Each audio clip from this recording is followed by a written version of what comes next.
तो बेटा अभी हमारा टॉपिक है फ्रिक्शन। लॉ ऑफ मोशन में फ्रिक्शन की बात करते हैं। अब बेटा फ्रिक्शन होता क्या है?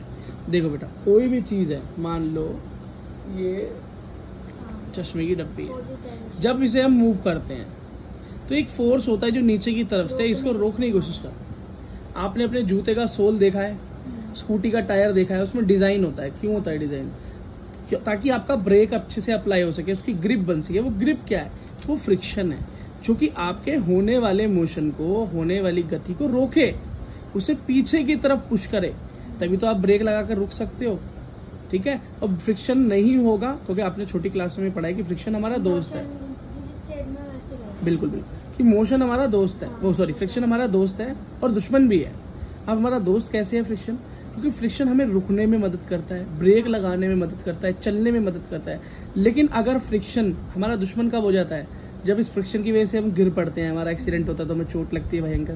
तो फ्रिक्शन इस वजह से बुरा भी मानते हैं हम, हमारे जूते घिस जाते हैं इसलिए बुरा मानते हैं हम, है ना। और कुछ बात। तो बेटा फ्रिक्शन को कम किया कैसे कर सकते हो आप? ऑयल लगा कर कम कर सकते हो। कैरम बोर्ड खेलते तो पाउडर डालते हो ना, ताकि फ्रिक्शन कम हो जाए। अब हमारे किसका? स्ट्राइकर का, गोटियों का। हाँ चलो बेटा, तो कैसा फ्रिक्शन क्या है? एक ऐसी फोर्स है जो कि मोशन के हमेशा एक तो पैरेलल, वो भी अपोजिट, बैकवर्ड। मान लो मोशन मेरा इस डायरेक्शन में जा रहा है, तो फ्रिक्शन मेरा हमेशा अपोजिट डायरेक्शन में पीछे की तरफ मूव करेगा। अब बेटा फ्रिक्शन दो स्थिति में लगता है। पहला स्टैटिक और काइनेटिक। मतलब जब आप चल रहे हैं, जब कोई भी चीज मोशन में है तो फ्रिक्शन लग ही रहा है। लेकिन जब कोई चीज रुकी हुई है तभी भी फ्रिक्शन अप्लाई होता है। आप बोलोगे भैया रेस्ट में कैसे अप्लाई हो सकता है? भाई मान लो मेरा बेटा कि मैंने एक बहुत भारी पत्थर रखा हुआ है, बहुत बड़ा पत्थर है, उस पत्थर का वेट है 100 kg। कितना है? मान लो एक पत्थर रख दिया है, उसका 100 kg वजन है। बेटा जो अब नीचे की तरफ mg फोर्स भी लग रहा है, ऊपर की तरफ रिएक्शन फोर्स भी लग रहा है हमारी धरती का। अब जो फोर्स मान लो आपने यहाँ से लगाया, आपने मान लो यहाँ पर कितने mg का फोर्स लग रहा होगा नीचे? मास 100 × 10। ठीक है, तो कितना हुआ? 1000 न्यूटन का फोर्स लग रहा है नीचे की तरफ इस चीज का, है ना। अब इस 100 किलो की चीज 1000 न्यूटन के वेट से रुकी हुई है। अब मैंने यहाँ पर वेट लगाया 500 न्यूटन। कितना? क्या ये चीज आगे बढ़ेगी? बिल्कुल नहीं बढ़ सकती। क्यों? क्योंकि इसका वेट भी ज्यादा, इसका फोर्स भी ज्यादा है। जिस फोर्स से यहाँ पर रुकी हुई है वो ज्यादा है और ये कम है। तो या तो मुझे अब इसका क्या मतलब बेटा? इसका यही मतलब है कि नीचे एक फोर्स और है, फोर्स ऑफ फ्रिक्शन, जो कि इसे आगे खिसकने ही नहीं देगा जब तक आप इससे ज्यादा फोर्स नहीं लगा दोगे। जितना फोर्स जो ये पत्थर इस जमीन पर, इस लैंड पर लगा रहा है, उससे ज्यादा अगर आपने फोर्स अप्लाई नहीं की तो आप इसे आगे खिसका नहीं सकते। क्योंकि यहाँ पर एक फोर्स और है, वो है फोर्स ऑफ फ्रिक्शन, जो कि इसको बाइंड करके रखता है, रोक कर रखता है। इसके मोशन को क्या करता है? अपोज करता है। तो आप बोलोगे हाँ, तो अब वो भी कितना है? वो भी इतना ही है। अब उससे आपको ज्यादा फोर्स लगाना पड़ेगा, तब जाके ये चीजें आगे खिसकेगी। अच्छा, अब एक बात बताओ बेटा, फ्रिक्शन कौन सी स्टेज में ज्यादा है? स्टैटिक कंडीशन में फ्रिक्शन ज्यादा है कि काइनेटिक? जब चीज मूव कर रही है तब फ्रिक्शन कम है, या कोई चीज रुकी हुई है, मूव नहीं कर रही, तब ज्यादा फ्रिक्शन है? जब कोई चीज रुकी हुई है। हाँ, क्योंकि पहले तो आपको उसको चलाने के लिए फोर्स लगानी है, फ्रिक्शन को कैंसिल आउट करना है। हाँ, इसका मतलब रुका हुआ है, इसका मतलब फ्रिक्शन ने रोक रखा है ना। अब जैसे आप बाइक चला रहे हो, अब बाइक आपने ब्रेक लगाया, मतलब फ्रिक्शन अप्लाई किया, आपकी बाइक रुक गई। तो बताओ, जब आपकी बाइक चल रही थी, जब ज्यादा ब्रेक लगे हुए थे, या आपने रोक दी अपनी बाइक जब ज्यादा ब्रेक लगे हुए? जब रोक दी तब ज्यादा ब्रेक लगे हुए हैं ना। ठीक है बेटा, तो याद रखना static friction is always greater than kinetic friction. ठीक है। क्या ये इक्वल हो सकते हैं? कभी नहीं हो सकते। ये तभी हो सकते हैं जब काइनेटिक फ्रिक्शन स्टैटिक बन जाए, रुक जाए, तभी इक्वल हो सकते हैं, और कोई कंडीशन नहीं है। ठीक है, चलो अब एक चीज याद रखना, ये स्टैटिक फ्रिक्शन जो है, अब ये क्यों इतना इंपॉर्टेंट है ये भी याद रखना। इसको एफएस भी बोल देते हैं। जीरो हो सकता है भैया, रेस्ट और मोशन दोनों। भाई मतलब काइनेटिक जब मोशन जीरो हो जाए, हाँ। अगर मोशन नहीं हो रहा किसी चीज में तो स्टैटिक फ्रिक्शन, तो फिर स्टैटिक फ्रिक्शन हो गया ना वो अपने आप ही। हाँ, अगर जीरो हो जाएगा तो बात ही खत्म हो गई। तो काइनेटिक फ्रिक्शन रहा ही नहीं, क्योंकि वो रुक गया तो वो स्टैटिक हो गया।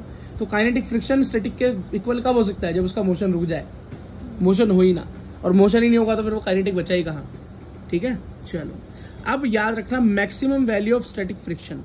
ये जो स्टैटिक फ्रिक्शन है इसकी जो सबसे ज्यादा वैल्यू है, जो मैक्सिमम वैल्यू है, एक्चुअली है क्या बेटा, वो वैल्यू जो भी किसी चीज को चलने से रोके। मान लो ये 10 किलो का कोई पत्थर है, नीचे की तरफ mg फोर्स लगा रहा है, मतलब कितना वाट, 10 × 10 मतलब 100 न्यूटन का फोर्स लगा रहा है, ठीक है। तो जो फ्रिक्शन फोर्स लगा रहा है, जो इसको रोकने के लिए फोर्स लगी हुई कितनी, 100 न्यूटन है ना। यही क्या है, यही इसकी स्टैटिक फ्रिक्शन की वैल्यू है, और यही लिमिटिंग फ्रिक्शन भी कहलाता है। व्हाट इज लिमिटिंग फ्रिक्शन, अगर कोई बोले तो इसे हम स्टैटिक फ्रिक्शन को ही हम, हाँ, या स्टैटिक फ्रिक्शन की जो सबसे ज्यादा वैल्यू निकल कर आती है ना, उसको हम लिमिटिंग फ्रिक्शन भी कह देते हैं। Fs का मतलब है स्टैटिक फ्रिक्शन। ये किसके बराबर होता है, mg के बराबर होता है। मैंने बोला ना, अब ये पत्थर नीचे जितना वेट लगा रहा है उतने ही वेट से जुड़ा हुआ है ना इस धरती से।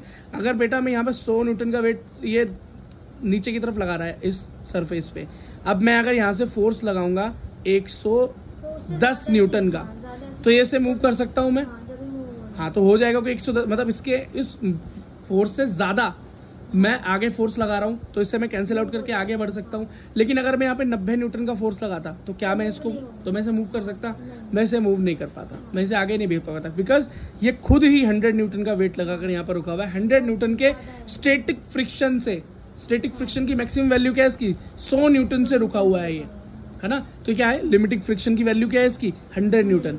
अगर मैं 100 न्यूटन से ज्यादा का फोर्स लगाऊंगा तो इस चीज को मूव कर पाऊंगा। बात करो तो बेटा ये मेरा किसके बराबर होगा, फ्रिक्शन, स्टैटिक फ्रिक्शन हमेशा mg के इक्वल होगा। बड़ा इजी है। इनके बीच में बेटा एक कांस्टेंट आता है, हमेशा एक कांस्टेंट आता है फॉर्मूलाज को इक्वल करने के लिए, ठीक है, वरना तो वही इनवर्सली प्रोपोर्शनल या डायरेक्टली प्रोपोर्शनल की बात आती है। तो अगर मैं इसको मैं बोलता कि static friction is directly proportional to mg, जितना mg उतना स्टैटिक फ्रिक्शन। तो इसको इस प्रोपोर्शनलिटी के साइन को हटाने के लिए यहाँ पर एक म्यू नाम का कांस्टेंट आ गया। यहाँ से हम एक म्यू की वैल्यू भी निकाल सकते हैं। तो म्यू इक्वल्स टू क्या हो गया, mg मल्टीप्लाई उधर जाके क्या हो जाएगा, हाँ, और fs क्या है यहाँ पर, स्टैटिक फ्रिक्शन, ठीक है। बस चलो बेटा इतनी बात समझ में आ गई। चलो अब नेक्स्ट चीज है एंगल ऑफ फ्रिक्शन। क्या है, एंगल ऑफ फ्रिक्शन। ये क्या चीज होगी भाई, एंगल ऑफ फ्रिक्शन। देखो एंगल ऑफ फ्रिक्शन का मतलब समझने के लिए सबसे पहले हमें एक रिजोल्यूशन बनाना पड़ेगा, रिजॉल्व करना पड़ेगा, ठीक है। किसी भी एक चीज को देखते हैं पहले, इसकी डेफिनेशन क्या कहती है, देख लो। हाँ, इसका डेफिनेशन क्या कहता है, इसका डेफिनेशन कहता है फ्रिक्शन का अगर एंगल निकालना है तो आप एक देखो कौन सा एंगल जो लिमिटिंग फ्रिक्शन और नॉर्मल रिएक्शन के बीच में जो बने।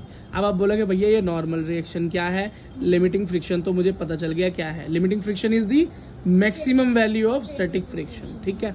मान लो बेटा एक बॉक्स ये रखा हुआ है, कुछ इसका वेट है ना, इस पर बेटा एक फोर्स अप्लाई हुआ है, उस तरफ उसे खींचा जा रहा है, इस तरफ इस डायरेक्शन में उसे खींचा जा रहा है, ठीक है। तो बेटा इसकी अपोजिट में क्या आएगा, फ्रिक्शन फोर्स, है ना। Fx मैक्स मतलब क्या है, मैक्सिमम स्टैटिक फोर्स लगेगा, जिसे हम लिमिटिंग फ्रिक्शन भी बोलते हैं। अब उससे ज्यादा ये लगा दूंगा तो आगे मूव हो जाएगा, अगर इससे कम होगा तो आगे मूव नहीं होगा, सीधी सी बात है। बेटा नीचे की तरफ कौन सा फोर्स लगेगा, mg, और बेटा mg के ठीक अपोजिट में ऊपर धरती बेटा हमेशा एक ऑब्जेक्ट के ऊपर फोर्स लगाती है, इक्वल एंड अपोजिट, जिसे बोलते हैं नॉर्मल फोर्स या रिएक्शन फोर्स, ठीक है। बस, या नॉर्मल रिएक्शन फोर्स बोल देते हैं इसके, या नॉर्मल रिएक्शन बोल देते हैं, ठीक है। कुछ भी एन आ जाए, आर आ जाए, ज्यादातर कंडीशन में आर दिखाते हैं, इसको नॉर्मल रिएक्शन बोलते हैं, ठीक है। अब मैंने क्या, अब बेटा डेफिनेशन क्या बोल रही है कि angle of friction is the angle in between limiting friction and normal reaction. Normal ये रहा, लिमिटिंग फ्रिक्शन ये रहा, है ना। अब इन दोनों के बीच में जो एंगल फाइंड होगा, तो इन दोनों के बीच में क्या, पहले एक रिजल्टेंट निकालना पड़ेगा। बेटा रिजल्टेंट क्या होता है, इसके इन दोनों के बीच में से होकर निकलता है, या कोई भी दो मोशन होते हैं उनके बीच में से होकर निकलता है, उसको हम रिजल्टेंट बोलते हैं। तो बेटा हमारे लिमिटिंग फ्रिक्शन और नॉर्मल रिएक्शन का जो रिजल्टेंट है वो ये रहा। अब इनके बीच में बेटा जो निकला मेरा एंगल, वही मेरा एंगल ऑफ फ्रिक्शन है। बस ऐसा याद रख लो। एंगल ऑफ फ्रिक्शन कैसे होगा बेटा, angle of friction always equals to tan inverse mu के इक्वल्स टू होता है। थीटा की वैल्यू क्या होती है, tan इनवर्स म्यू के बराबर होती है, और म्यू की वैल्यू क्या होती है, Fx अपॉन में mg। याद रखना बेटा इस बात। अभी हम क्या करके आए हैं ना, ये नहीं, बस मैं आपको रिलेशन बता रहा हूँ। अगर देखो म्यू ना दे रखा हो, अब म्यू की जगह पर ये स्टैटिक फ्रिक्शन दे रखा हो और बेटा वेट दे रखा हो, तो आप सीधा फाइंड आउट कर सकते हो ना इसको। अब मान लो आपको यही पता है बस tan इनवर्स म्यू, अब क्वेश्चन के अंदर कुछ और दे नहीं रखा, आप बोलोगे भैया थीटा की वैल्यू क्या होगी, तो अभी तो मैं tan थीटा की कुछ वैल्यू बनाओ तभी तो इस थीटा की कुछ वैल्यू निकालोगे। हाँ। अब पता ही नहीं होगा तो क्या निकालोगे, तो आप क्या बोलोगे भैया ये म्यू को फाइंड आउट करना कैसे करते हैं। तो मैंने अभी सिखाया था पिछले एडिक्शन कि एफएस मतलब हाँ force of static friction upon में mg। अब m जो भी होगा ये जो भी दे रखा होगा और जो भी ये दे रखा होगा आप रखोगे तो आपके सामने आ जाएगा। अब बेटा एक चीज़ और पढ़ लो, ये थोड़ी सी इम्पॉर्टेंट भी है, ठीक है। इम्पॉर्टेंट तो बेटा वो सारी चीज़ें हैं जो भी पढ़ाई गई हैं, खैर न्यूमेरिकल बनते हैं यहाँ से, है ना। पर ये आप समझ लो क्या है इसका मतलब है एंगल ऑफ रिपोज। रिपोज का क्या मतलब है भाई, कोई भी मिनिमम एंगल जो कि इंक्लाइन प्लेन पर हो। इंक्लाइन प्लेन मतलब ढलान, ढलान समझ रहे हो ना, जैसे झूला झूलते थे, ऊपर बैठते थे नीचे आ जाते थे ना, स्लाइड। हाँ तो इंक्लाइन बोलो, स्लाइड बोलो। Make with horizontal surface when body just begin to slide. मतलब मानो बेटा ये एक स्लाइड है, मेरा हाथ है, मैंने स्लाइड बना ली, यहाँ पर मैंने पेंसिल रखी है, अब मैंने इसको मोड़ा और मोड़ा और मोड़ा, अब ये पेंसिल रुकी हुई है, अब देखो नीचे चली गई। लेकिन एक इतना ऐसा एंगल था इंक्लाइन पर जहाँ पर ये रुकी थी, और फिर हल्का सा मूव करते एक ऐसा एंगल आया कि जब ये गिर पड़ी। तो कोई बेटा एंगल होता है, अपनी कॉपी पे रख के देख लेना, कटर वगैरह ऐसे मूव करना, ऐसे करते रहोगे बहुत टाइम तक वो होल्ड करेगी। लेकिन एक ऐसा एंगल होगा कि फिर वो होल्ड नहीं करेगी, नीचे गिर पड़ेगी। जिस एंगल पे वो एकदम से मूव करना स्टार्ट करते जहाँ पर होल्ड ना कर पाए, उस एंगल को हम एंगल ऑफ रिपोज कह देते हैं। अब ये कहाँ बनेगा, तो भाई इंक्लाइन पर कोई भी चीज़ रखी हुई है, अब हॉरिजॉन मतलब ये जमीन, अब इसके साथ ये जितना भी एंगल बनाएगा वही तो उसका रोब। अब ये मानो पहले कितनी तरह की कंडीशन बन सकती है, एक ये रहा, एक थोड़ा और ऊपर, एक थोड़ा और ऊपर, एक बिल्कुल 90 हो गया, है ना। अब बेटा इस कंडीशन तक भी चीज़ टिकी रह सकती है, यहाँ भी शायद टिक जाए, यहाँ बहुत मुश्किल है, और यहाँ तो टिकना ही नहीं है ना। तो यहाँ पर ये मानो कि खिसकना शुरू हो जाएगी यहाँ पे, और यहाँ तो बिल्कुल गिर पड़ेगी, ठीक है। तो ये एंगल बन कैसे रहा है, हॉरिजॉन मतलब सरफेस के साथ बन रहा है ना। इस स्लाइड का ये जो इंक्लाइन प्लेन है किसके साथ एंगल बना रहा है, इस हॉरिजॉन के साथ, सरफेस के साथ। तो बस यही थीटा जो है बेटा एंगल ऑफ रिपोज कहलाता है। अच्छा बेटा अब इसका अगर रिजोल्यूशन करना हो तो कैसे रिजोल्व करते हैं, कैसे क्वेश्चंस को सॉल्व करेंगे, आगे रिजोल्व करोगे तभी तो क्वेश्चन सॉल्व कर पाओगे। तो बेटा ये क्वेश्चन एक बार मतलब ये रिजोल्यूशन आराम से एक बार समझ लो। अगर एक बार आपने समझ ली तो समझ लो कि 4 नंबर की तरफ आप बढ़ गए। 4 मार्क्स आपको मिलने जा रहे हैं नीट में भी, जेई के अंदर भी बेटा, और सीबीएसई के अंदर भी। सीबीएसई में आपके जो घर में एग्जाम होते हैं उसकी बात कर रहे हैं। और फिजिक्स का ये कॉन्सेप्ट आपको आ गया तो अब बेटा वैसे भी क्लास में चमकोगे फिर बच्चों के सामने, है ना। चलो बच्चों के सामने चमकने से ज़्यादा हमें नंबर लाने हैं, वो ज़्यादा मेन चीज़ है। वही बेटा हमारा इंक्लाइन, यही हमारा हॉरिजॉन्टल सरफेस, यहाँ पर हमारा मास रखा हुआ है, ठीक है, मास रखा है, कोई वेट है इसका बेटा। ज़मीन की तरफ तो ये mg फोर्स लगाई गई, ठीक है। इसके ठीक उल्टा जमीन बेटा धरती हो, इसके ऊपर नॉर्मल रिएक्शन लगाएगी r। बात समझ में आ गई। अच्छा अब बताओ बेटा ये मास ऊपर की तरफ जाएगा या ये नीचे की तरफ गिरेगा, बेटा इस तरफ ही तो गिरेगा। तुम मान लो तुम बैठे हो यहाँ पर, ये झूला है, तो तुम ऊपर बैठोगे तो नीचे की तरफ खिसकोगे, ऊपर की तरफ चले जाओगे, नीचे की तरफ जाओगे ना। तो फ्रिक्शन किस डायरेक्शन में लगेगा, आपसे ठीक उल्टा। हाँ तो अगर मान लो फोर्स बेटा ये आपको नीचे की तरफ लेकर जा रहा है, नीचे की तरफ जा रहे हो आप अपनी वेट की वजह से, तो बेटा यहाँ पर इसके ठीक अपोजिट में क्या लगेगा, एंगल ऑफ मैक्सिमम फ्रिक्शन लगेगा, मैक्सिमम स्टैटिक फ्रिक्शन लगेगा ऊपर की तरफ। समझ में आ गया। अब जरा से रिजॉल्व कर लेते हैं, ठीक है। तो बेटा डाउनवर्ड जब बनता है तो क्या बनता है, mg, जो mg बन रहा है अब mg रहेगा। हाँ ये रिजल्टेंट है, जो धरती ऊपर की तरफ लगाती है ना, इक्विवेलेंट अपोजिट, हाँ बस उसको रिजल्टेंट बोलते हैं, ठीक है। नॉर्मल रिएक्शन बोलते हैं, ठीक है, नॉर्मल रिएक्शन। फ्रिक्शन के अपोजिट मूव करेगा। फ्रिक्शन के अपोजिट बेटा, फ्रिक्शन हमेशा मोशन के अपोजिट होता है, याद रखो।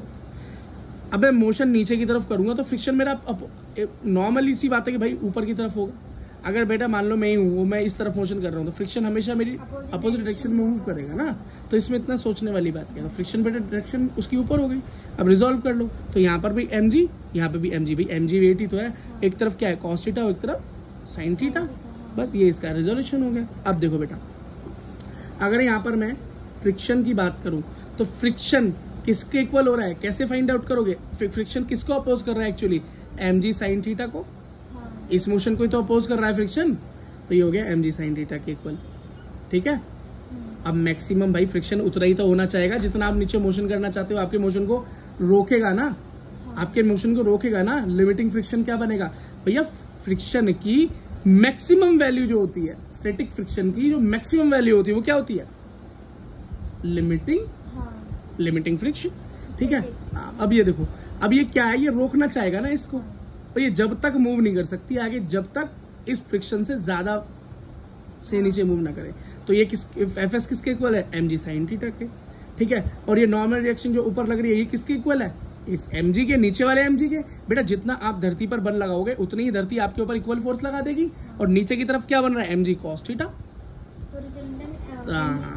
रिजल्टेंट नहीं बेटा, नॉर्मल रिएक्शन, ठीक है, mg cos थीटा बन गई। इन दोनों का अगर मैं डिवाइड कर दूं तो क्या निकलेगा, एफ एस अपॉन में आर, mg से mg cancel, sine upon cos होता है बेटा tan थीटा, बात खत्म, ठीक है। अब यहाँ से एक चीज देखो, एफ एस अपॉन आर क्या होता है, म्यू होता है। हम अभी करके आए थे पीछे कि म्यू इक्वल्स टू क्या होता है, एफ एस अपॉन में आर। तो एफ एस अपॉन में आर की जगह मैं म्यू लगा सकता हूँ, तो म्यू इक्वल्स टू क्या हो गया, tan थीटा हो गया। अरे यार बात वही बनी ना बेटा, देखो आर किसके इक्वल है बेटा, ये देखो ना, आर किसके इक्वल है, mg के इक्वल ही तो है। हाँ, तो एफ एस अपॉन में आर। अब चलो इसको थोड़ा तुम्हारे हिसाब से भी सॉल्व कर दे, तो हम ही लिख सकते हैं ना, एफ एस अपॉन में mg equals to tan theta, ठीक है। तो मैं लिख सकता हूँ mu equals to tan theta, कोई दिक्कत नहीं है, हो गया, ठीक है। अच्छा अब बेटा मैं यहाँ से क्या निकाल सकता हूँ, थीटा इक्वल्स टू, अगर ओनली थीटा की वैल्यू फाइंड आउट करनी हो, क्या सिर्फ थीटा की वैल्यू फाइंड करनी हो, इस एंगल की वैल्यू फाइंड करनी हो, तो मैं क्या कर सकता हूँ, थीटा को यही रहने दो, tan को उधर भेज दूँ, tan यहाँ नॉर्मल उधर जाएगा, क्या हो जाएगा, इनवर्स, tan इनवर्स म्यू हो जाएगा, क्या हो जाएगा, tan इनवर्स म्यू हो जाएगा। और tan इनवर्स म्यू क्या होता है भाई, बोलो, अभी क्या पढ़ के आए थे हम पीछे, हम पढ़ के आए थे भाई, tan इनवर्स म्यू होता है एंगल ऑफ फ्रिक्शन के बराबर, फ्रिक्शन के एंगल ऑफ फ्रिक्शन क्या होता है, tan इनवर्स म्यू, खत्म। तो हमने क्या निकाल दिया यहाँ पे, हमने यही तो फाइंड आउट कर दिया, हमने दिखा दिया। हाँ ये क्या है मेरा, एंगल ऑफ फ्रिक्शन, क्या है, एंगल ऑफ फ्रिक्शन, और ये क्या, एंगल ऑफ रिपोज, ये एंगल ऑफ रिपोज ही तो है।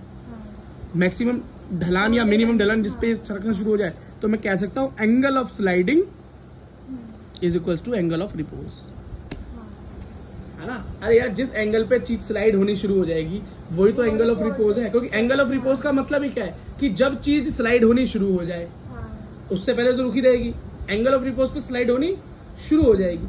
और एंगल ऑफ स्लाइड क्या है, जब स्लाइड होनी शुरू हो जाए, तो बात तो दोनों एक ही है ना।